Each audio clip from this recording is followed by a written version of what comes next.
Queridos amigos, que bacana! Estamos iniciando mais um programa sobre os estudos da obra de André Luiz, o livro Missionários da Luz. Nós vamos estudar hoje, na verdade, é a terceira parte do capítulo 4. A última parte do capítulo 4 dividimos em 3 partes para ficar melhor para você assistir a programação com mais calma e também para que nós possamos desenvolver a temática com mais tempo, estudando melhor esse capítulo, não é? Então, a nossa gratidão. O programa passado, que foi a segunda parte, você já pôde perceber que fala um pouquinho do Evangelho, né? Da parte científica, da parte do Evangelho, nos chamando a atenção que o vampirismo só é possível quando eu não tenho o controle do meu pensamento, quando eu ainda ajo na condição do homem velho, meu orgulho, meu egoísmo, minha vaidade, o ódio que se instaura, né? Enfim, é aí que o vampirismo toma conta de nós. Então nós vamos hoje dar continuidade. Mas antes disso, tudo bem com você, André Luiz? Tudo bem, querido Sérgio, que Jesus nos abençoe em mais esta oportunidade. E desejamos a todos muita paz, muita luz, muito amor e um programa repleto de informações para você que está nos acompanhando. Dando continuidade, na última parte da leitura do capítulo 4, Vampirismo, continua a narrativa. Observando, talvez, que muitas e torturantes indagações se me entrechocavam no cérebro, o instrutor considerou naturalmente que a fauna microbiana em análise não será servida em pratos. Bastará ao desencarnado agarrar-se aos companheiros de ignorância, ainda encarnados, qual erva daninha, aos galhos das árvores e sugar-lhes a substância vital. Ele faz até aqui uma certa brincadeira, Alexandre, né? Dizendo, olha, não vai ser servido em pratos, não. Isso que nós estamos falando, não é? No campo do micróbio, não é? Ou do processo microbiano. Mas é importante nós sabermos como nos defender disso. Então ele vai dar continuidade para que a gente possa perceber isso, André. Vamos lá. Não conseguia dissimular o assombro que me dominava. Por que tamanha estranheza? Perguntou o cuidadoso orientador. E nós outros, quando nas esferas da carne, nossas mesas não se mantinham à custa das vísceras dos touros e das aves? A pretexto de buscar recursos proteicos, exterminávamos frangos e carneiros, leitões e cabritos incontáveis? Sugávamos os tecidos musculares, roíamos os ossos, não contentes em matar os pobres seres que nos pediam roteiros de progresso e valores educativos para melhor atenderem à obra do Pai, dilatávamos os requintes da exploração milenária e infligíamos a muitos deles determinadas moléstias para que nos servissem ao paladar com a máxima eficiência. O suíno comum era localizado por nós em regime de ceva, e o pobre animal, muita vez, à custa de resíduos, devia criar para nosso uso certas reservas de gordura, até que se prostrasse de todo ao peso de banhas doentias e abundantes. Colocávamos gansos nas engordadeiras para que hipertrofiassem o fígado, de modo a obtermos pastas substanciosas destinadas a quitutes que ficaram famosos, despreocupados das faltas cometidas com a suposta vantagem de enriquecer os valores culinários. Em nada nos doía o quadro comovente das vacas mães em direção ao matadouro, para que nossas panelas transpirassem agradavelmente. Encarecíamos, com toda a responsabilidade da ciência, a necessidade de proteínas e gorduras diversas, mas esquecíamos que a nossa inteligência, tão fértil na descoberta de comodidade e conforto, teria recursos de encontrar novos elementos e meios de incentivar os suprimentos proteicos ao organismo, sem recorrer às indústrias da morte. Esquecíamos-nos de que o aumento dos laticínios para enriquecimento da alimentação constitui elevada tarefa, porque tempo virão para a humanidade terrestre em que o estábulo, como lar, será também sagrado. Nós observamos que o que André Luiz mostrou, e Alexandre também, é que chegará o dia em que nós não mais teremos a necessidade de matar os animais para usarmos da sua carne, usando como justificativa a proteína. Então nós vemos que ainda o nosso planeta, atrasado como é, ainda engordamos aves, engordamos os animais, muitas vezes colocamos em cubículos para que ele possa atingir determinado peso, e a requinte de crueldade, ou a título de que precisamos da proteína animal, fazemos disso um grande comércio. E ele nos mostra que haverá o dia em que nós iremos retratar, que nós iremos respeitar o animal como nós já estamos conseguindo respeitar um familiar que nós amamos. Trataremos uma vaca, trataremos um cachorro, trataremos um pássaro, trataremos uma ave com o mesmo amor. Nós ainda não desenvolvemos este amor, mas chegará o dia que conseguiremos tratar o reino animal. Se vai demorar muito ou não, não entramos aqui na conjectura de sermos vegetarianos ou não, de ser evoluído aquele que não come carne, porque não adianta também eu não ter a necessidade de comer esta proteína animal e ter pensamentos deturpados, ações deturpadas. Não vai ser apenas uma alimentação correta que me elevará. A alimentação ajuda, mas o pensamento e a postura, caminhando com a moral, também ajudará na nossa evolução. Contudo, meu amigo, propus-me a considerar a ideia de que muita gente na Terra vive à mercê de vampiros invisíveis é francamente desagradável e inquietante. E a proteção das esferas mais altas? E o amparo das entidades angélicas, a amorosa defesa de nossos superiores?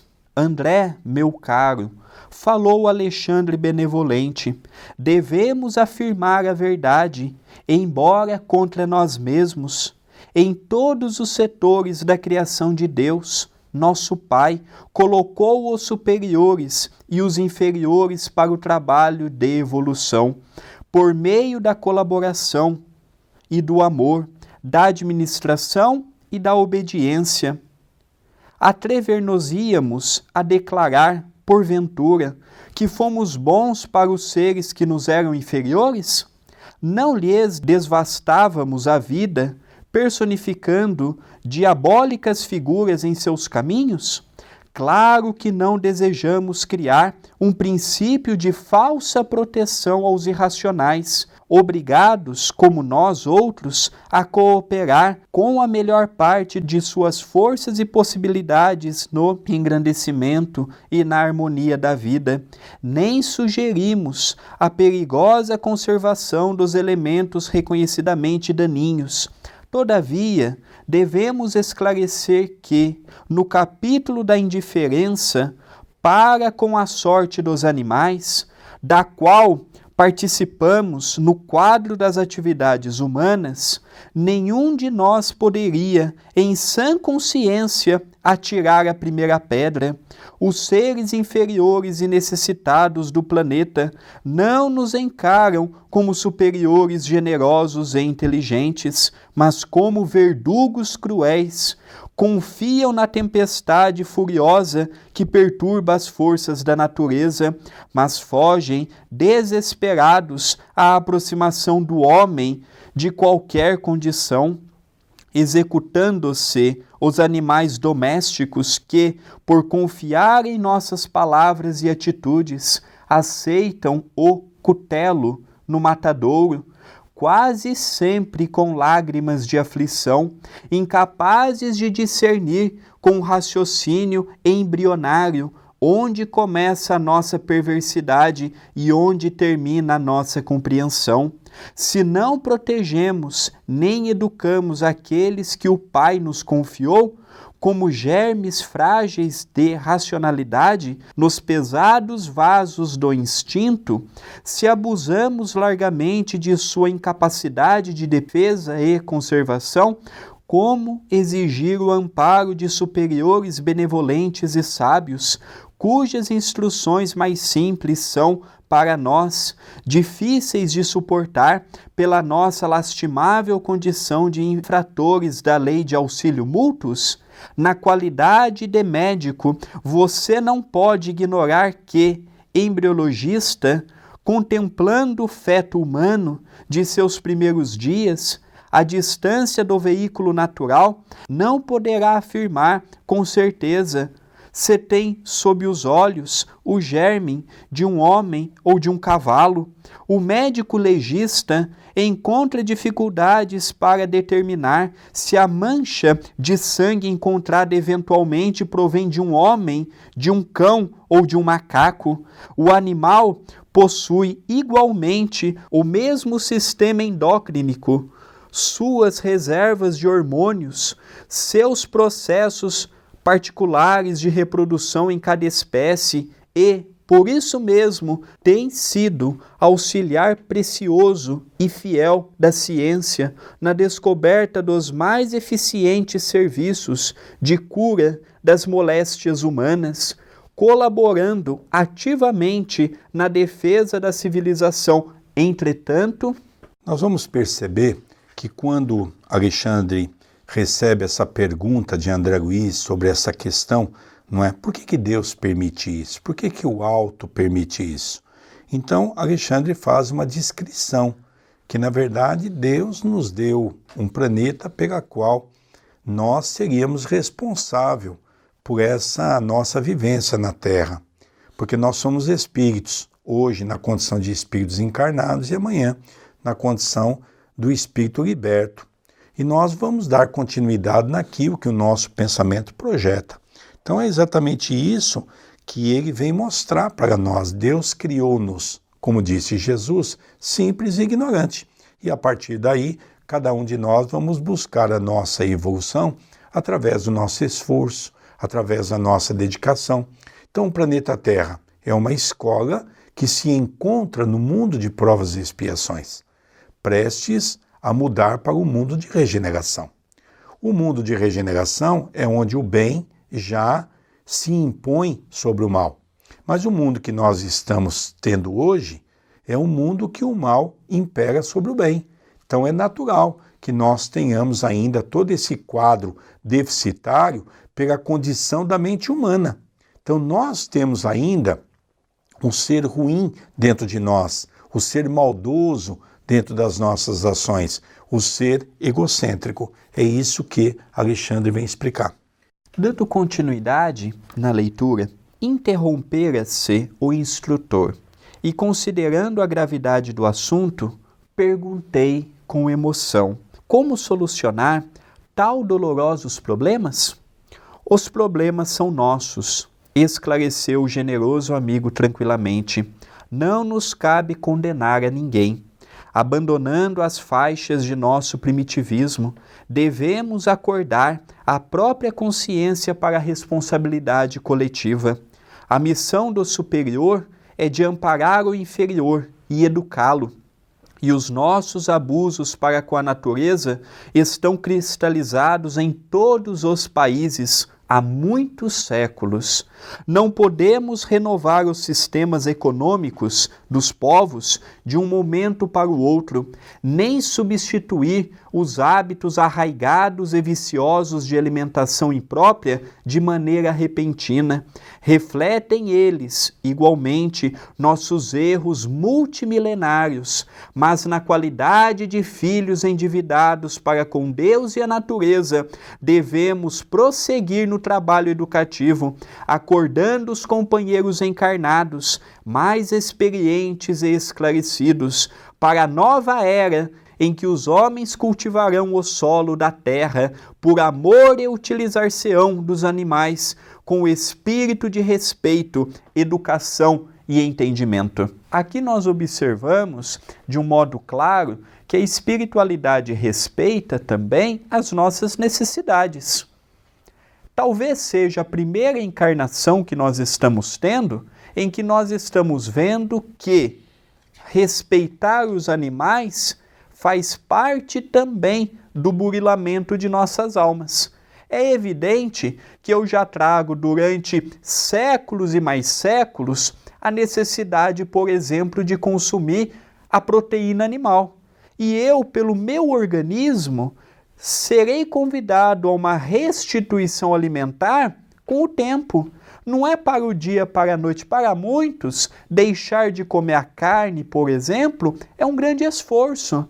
Então nós vemos que a espiritualidade respeita o nosso limite, respeita o nosso tempo, convida-nos a mudar, mas não aquela mudança superficial, e sim aquela modificação com calma, com lentidão, porque às vezes se eu retiro também a proteína animal do dia para a noite e não a substituo com outro elemento que vai vitalizar o meu corpo, eu posso ficar enfermo, eu posso ficar fraco, eu soluciono uma coisa e complico outra. Então o que André Luiz está dizendo, o que Alexandre está dizendo é que toda modificação ela é lenta e gradativa e que Deus respeita o nosso tempo e as nossas necessidades. Continua a leitura. Depois de ligeiro intervalo, o instrutor observou: semelhante realização é de importância essencial na vida humana, porque sem amor para com os nossos inferiores, não podemos aguardar a proteção dos superiores. Sem respeito para com os outros, não devemos esperar o respeito alheio. Se temos sido vampiros insaciáveis dos seres frágeis que nos cercam entre as formas terrenas, abusando de nosso poder racional ante a fraqueza da inteligência deles, não é demais que, por força da animalidade que conserva desveladamente, venha a cair a maioria das criaturas em situações enfermiças pelo vampirismo das entidades que lhes são afins na esfera invisível. É interessante nós analisarmos esses dois campos, não é? Porque nós vamos perceber que André Luiz está começando a entender que nós não somos perfeitos. A partir desse momento, nós vamos perceber que ninguém sofre sem dever. Todos nós sofremos porque nós devemos, temos compromissos do passado e mesmo compromissos da atualidade. Quantos erros nós cometemos no dia a dia? Quantas pessoas nós perseguimos? E aqui nós vamos também buscar uma pergunta que muitos podem se fazer: cadê os benfeitores espirituais? Os benfeitores espirituais não podem, de nenhuma maneira, interferir no nosso processo evolutivo. Eles podem nos ajudar a partir do momento em que nós percebermos que também erramos, a partir do momento em que nós começarmos um processo de reforma íntima e a partir do momento em que nós também começarmos a realinhar o nosso pensamento no campo do bem. Tudo fica mais fácil. É aí que os espíritos então começam a nos ajudar. Então os espíritos só vão nos ajudar se verdadeiramente eles perceberem que nós estamos sendo sinceros na nossa proposta de vida e de renovação íntima. Dando continuidade na leitura, os esclarecimentos de Alexandre, ministrados sem presunção e sem crítica, penetravam-me fundo. Algo de novo despertava meu ser. Era o espírito de veneração por todas as coisas, o reconhecimento efetivo do paternal poder do Senhor do Universo. Então veja, um ponto interessante que André Luiz nos coloca é que realmente ele percebeu que Alexandre naquele momento não estava apenas desfilando sobre ele um conjunto de conhecimento superior, não era isso. Ele estava com muita humildade mostrando a André Luiz como é que funciona a lei de ação e reação. Como é que funciona as nossas atitudes, como é que funcionam os nossos erros, como é que é a colheita que teremos que ter. E talvez aqui nós estamos começando pela primeira vez a entender um Deus Pai, um Deus bom e um Deus justo. Muitos podem dizer, mas Sérgio, eu sofro tanto. Se nós sofremos muito, é porque muito fizemos. Porque nenhum de nós carregamos uma cruz maior do que aquela que somos capazes de carregar. Então nós temos um passado criminoso. Não precisamos ir longe. Basta olharmos, por exemplo, a história da humanidade. Basta olharmos, por exemplo, os costumes dos povos. E nós vamos perceber, desde a era primitiva que tivemos em nosso planeta, que se pararmos para analisar, pouco avançamos. Ainda temos os costumes dos bárbaros ainda em nossos meios, que ainda tem-se a necessidade de colocar no seu corpo um monte de tatuagem, o piercing na boca, o alargador que se coloca na orelha. Tudo isso, lógico, são costumes que nós carregamos do passado. Uma reencarnação não dá sobressalto. Cada reencarnação permite que nós possamos vivenciar aquelas condições, né, André Luiz? Vamos dar continuidade. O delicado orientador interrompeu-me o transporte de íntima adoração ao Pai, acentuando: segundo observa, o legítimo desenvolvimento mediúnico é problema de ascensão espiritual dos candidatos a percepções sublimes. Entretanto, André, não importa que os nossos amigos, ansiosos pelos altos valores psíquicos, tenham vindo até aqui sem a devida preparação. Embora incipientes no assunto, lucraram muitíssimo, porque foram auxiliados contra o vampirismo venenoso e destruidor. Surpreendeu-se você com as larvas que lhes avassalam as energias espirituais. Agora verá as entidades exploradoras que permanecem fora do recinto, esperando-lhes o regresso. Aqui alguns pontos importantes, não é? Alexandre fala para André Luiz sobre a importância de uma casa espírita. Lógico, aqui também não vamos ser ingênuos de achar que o espiritismo é a única religião que salva ou que resolve os nossos problemas. Todas as religiões, onde tem homens sérios que trabalham no campo do bem, de auxílio mútuo ao próximo, todos são auxiliados pelos amigos espirituais, não é? Esse é um ponto importante. Logicamente, o espiritismo tem uma atenuante que acaba nos auxiliando, tendo em vista que nós estamos realmente trabalhando com a espiritualidade. Isso permite que os nossos benfeitores se aproximem mais de nós para dar as suas orientações. O segundo ponto que julgo importante nessa colocação de Alexandre é que ele também enfatiza a importância do esforço da pessoa de ir a um centro espírita. Porque Jesus disse, batei e abrir-se-vos-á, pedi e obtereis. Então, se a pessoa for num centro espírita, pedir ajuda, logicamente ela vai ser auxiliada pelas equipes espirituais que ali estão, não é? Lógico que muitas vezes, qual é a função primordial de uma casa espírita? Não é apenas tirar o processo obsessivo das criaturas, fazendo com que o vampirismo não haja. A nossa verdadeira condição dentro de uma casa espírita é levar alimento espiritual, conhecimento. Por isso Jesus disse, conhecereis a verdade e a verdade vos libertará. Mas o ponto crucial que eu percebi, mais importante de tudo isso, é a vontade. Porque se eu não tiver vontade, pouco poderei fazer a meu benefício.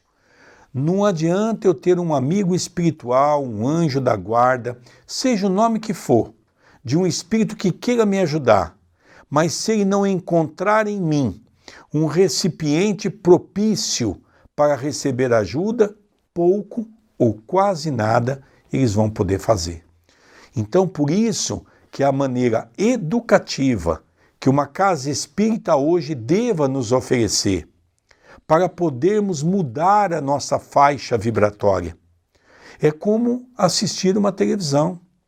Quando eu sento diante de uma televisão ou em frente de uma televisão, eu tenho na minha mão algo importantíssimo, que é o controle.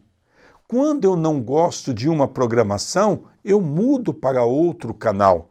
Assim é a nossa mente.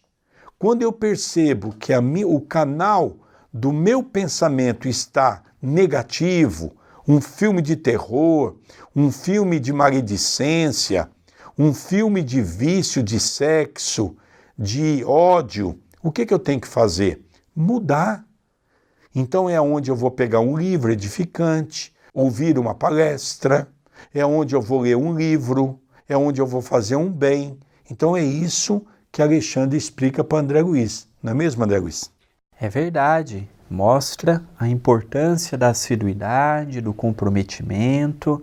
Aqui nós vemos que em momento algum Alexandre esperou pessoas encarnadas perfeitas.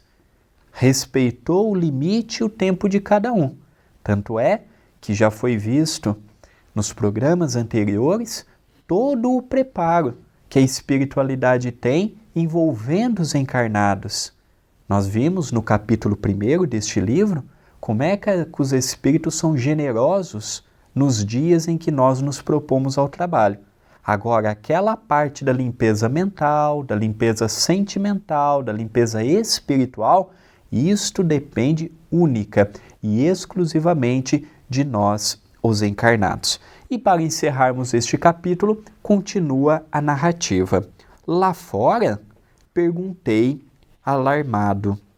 Sim, respondeu Alexandre, se os nossos irmãos conseguissem de fato estabelecer sobre si mesmos os desejáveis golpes de disciplina, muito ganhariam em força contra a influência dos infelizes que os seguem.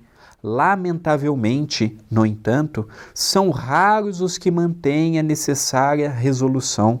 No terreno da aplicação viva da luz que recebem, a maioria, rompido no nosso círculo magnético, organizado no curso de cada reunião, esquece as bênçãos recebidas e voltam-se novamente para as mesmas condições deploráveis de horas antes, subjugada pelos vampiros renitentes e cruéis. Oh, que lições! Exclamei, notando que os nossos amigos encarnados se dispunham a sair, o instrutor convidou-me. Venha comigo à via pública e observe por si mesmo. É interessante, não é, essa colocação, que é uma colocação que Alexandre faz para André Luiz e para todos nós, não é? Falando da questão da disciplina. E a gente percebe hoje a grande dificuldade, até mesmo nas casas espíritas. Por exemplo, é comum eu ir fazer uma palestra numa casa espírita e, por exemplo, marcar para as 20 horas e, de repente, o dirigente, um pouco antes, nos diz, olha, nós vamos atrasar um pouco porque falta algumas pessoas chegar. Eu fico assim um pouco preocupado porque nós, na verdade, agimos de indisciplina para com aqueles que têm disciplina e beneficiamos os indisciplinados. É um erro grave.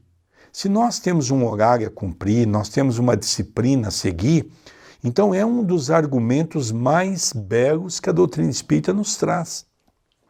Então nós vamos ver, por exemplo, Chico Xavier, quando ele tem o primeiro contato aos 20 para 21 anos de idade no açude, com o mentor espiritual Emmanuel, Emmanuel diz a ele que para ele ser um bom cristão, ele tem que ter 3 qualidades: disciplina, disciplina e disciplina.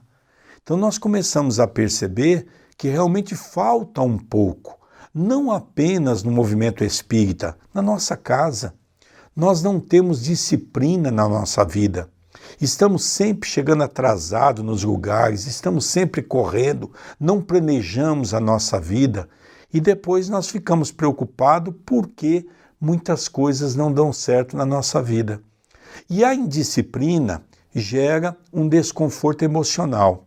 O desconforto emocional gera uma baixa de vibração. E essa baixa de vibração permite, muitas vezes, que alguns espíritos possam adentrar-se na nossa linha pensamento. Então, por isso que a disciplina é um fator primordial para que cada um de nós possamos nos identificar nesse aspecto, que é o aspecto de um pensamento mais voltado para o equilíbrio, né?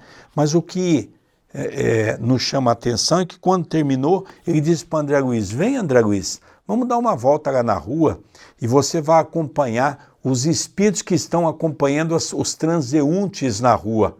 E é aí que nós vamos ver como é que as coisas funcionam. E outro agravante, querido Sérgio, é que tem muitas pessoas que dizem assim: ainda bem que a indisciplina não entra no meu caso. Eu nunca me atrasei no meu trabalho, eu nunca cheguei atrasado no centro espírita. Vejamos bem, a disciplina da pontualidade é a mais simples de nós termos. Existem disciplinas que exigem mais de nós. Por exemplo, a disciplina alimentar.